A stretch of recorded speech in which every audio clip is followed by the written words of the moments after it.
Hey guys, আবার চলে এলাম একটি নতুন ব্লগ নিয়ে। তো তোমাদের সবাইকে হ্যাপি দীপাবলি, কারণ আজকে দীপাবলি গাইস। তো আমরা ফটকা ফাটাবো। তো আমি বাড়িতে আসছি, তো যাবো দাদুর বাড়িতে ফটকা ফাটাবো। ভাই আসছে।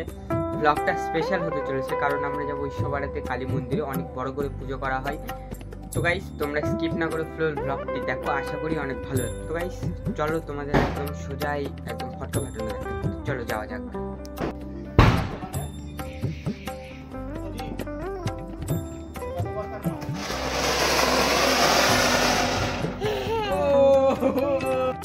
বড় ফটকা, অনেক বড়, সেই জোরে ফাটবে। পিছনে আসো, সেই জোরে, সেই জোরে।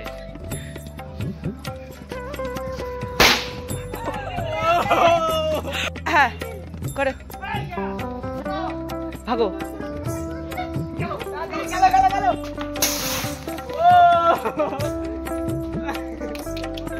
গাইস এখন একটু এক্সপেরিমেন্ট করছি, চট করে দিয়ে ঝাল ফটকা।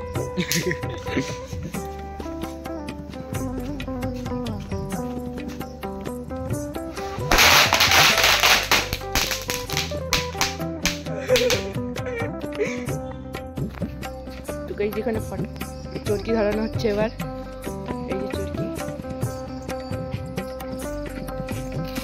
এই যে চরকি হয়ে গেছে তাড়াতাড়ি। আর এই চরকিটা হাটেও যায় অনেক সময়।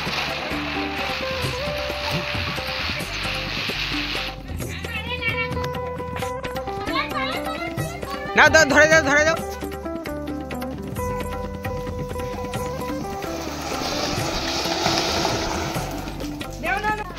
এখানে আরেকটা।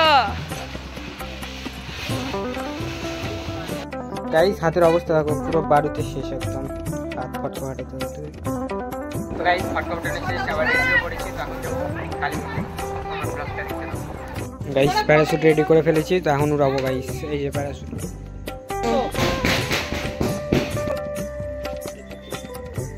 অনেক সময় লাগবে দাঁড়া। না ওটা চলে যাবে, কারো বাইক করবে না। ধরে থাকো,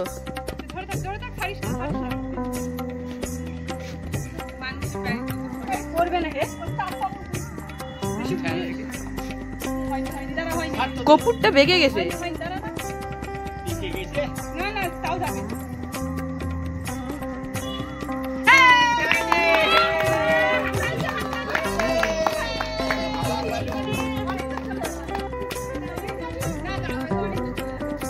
গাছের লাগবে, গাছ।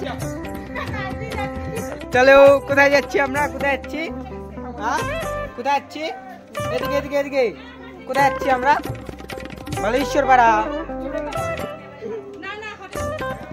তো গাইস প্রায় চলে আসছি।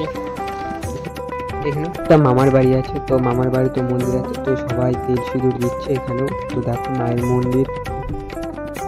তারপর চলে আসলাম আমরা বামাকালী মায়ের মন্দিরে। অনেক জাগ্রত মা, এবং সবাই এখানে দেখো তেল সিঁদুর দিচ্ছে। এখানে অনেকগুলো ঠাকুর আছে এবং অনেকগুলো কালী পূজা হয়। তারপর চলে গেলাম আমরা দ্বিতীয় মন্দিরে।